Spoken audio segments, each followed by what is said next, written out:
তো hello guys, আপনারা কিন্তু এই মুহূর্তে রেল ওয়ান অ্যাপের মধ্যে একটি নতুন সমস্যায় পড়ে থাকতে পারেন। ধরুন আপনারা এই রেল ওয়ান অ্যাপটিকে নতুনভাবে এখানে ইনস্টল করে নিয়ে আপনারা এখানে রেজিস্টারটি করতে চাইছেন, কিন্তু আপনারা যখন এখানে ইউপিএস অপশানে ক্লিক করে নিয়ে আপনারা এখানে আপনাদের মোবাইল নাম্বার এবং পাসওয়ার্ডটি দিয়ে এখানে প্রসিড করে নিচ্ছেন, এখানে এরকম একটি পপ আপ শো করছে, mobile number is already registered with user ID এত, please go to log in page to log in. এবং আপনাদের কিন্তু এখানে রেজিস্টারটি হচ্ছে না।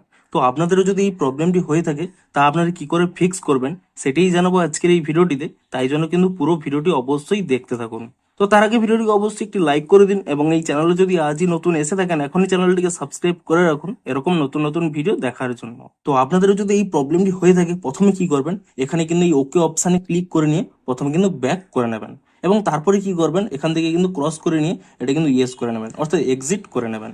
এবং তারপরে কি করবেন, দেখুন আপনাদের কিন্তু স্পষ্টই এখানে কি বলেছিল, আপনাদের আরেকবার দেখিয়ে দিচ্ছি যে আপনাদের মোবাইল নাম্বারটি কিন্তু রেজিস্টার রয়েছে এবং আপনাদের যে ইউজার আইডি রয়েছে তা এখানে কিন্তু শো করছে।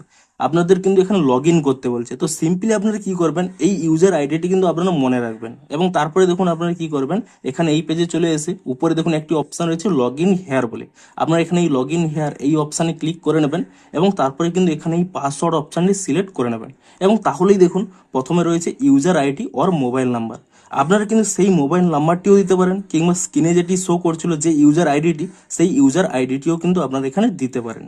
এবং তারপরে সিম্পলি কি করবেন, সেই ইউটিএস অ্যাপের যে পাসওয়ার্ডটি রয়েছে সেই পাসওয়ার্ডটি কিন্তু এখানে দিয়ে দেবেন। তবে এখানে বলে দিই, আপনাদের যদি সেই ইউটিএস অ্যাপের পাসওয়ার্ডটি না মনে থাকে আপনারা কিন্তু এখানে ইউজার আইডি বা মোবাইল নাম্বারটি দিয়ে এখানে কিন্তু ফরগট পাসওয়ার্ডও কিন্তু করে নিতে পারবেন।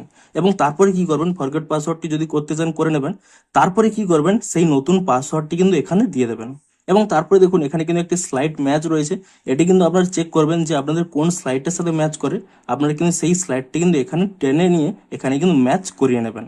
তো তাহলে দেখুন আমি এখানে আমার মোবাইল নাম্বারটি দিয়ে দিয়েছি এবং পাসওয়ার্ডটি দিয়ে দিচ্ছি এবং এই স্লাইডটি দেখুন এর সাথে মিল খাচ্ছে। তো এটিকে এখানে ট্যাব অ্যান্ড হোল্ড করে নিয়ে এখানে কিন্তু স্লাইড করে নিয়ে এখানে কিন্তু আপনারা ছেড়ে দেবেন এবং তাহলেই দেখবেন কয়েক সেকেন্ডের মধ্যে এখানে কিন্তু আপনাদের কিন্তু ক্যাপচারই পূরণ হয়ে যাবে।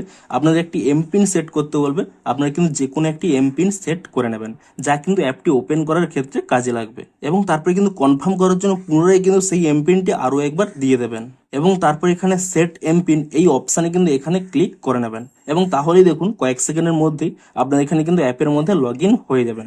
এবং তারপরে আপনারা যে কোনো টিকিট এখানে বুক করতে গেলে দেখুন এখানে আনরিজার্ভড অপশানে ক্লিক করে নিয়ে নর্মাল টিকিটও এখানে বুক করতে পারেন কিংবা সিজন টিকিটও কিন্তু এখানে বুক করতে পারবেন।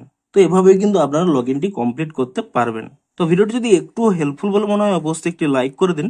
দেখা হচ্ছে আরো কোনো ইন্টারেস্টিং ভিডিওর সাথে। Thanks for watching.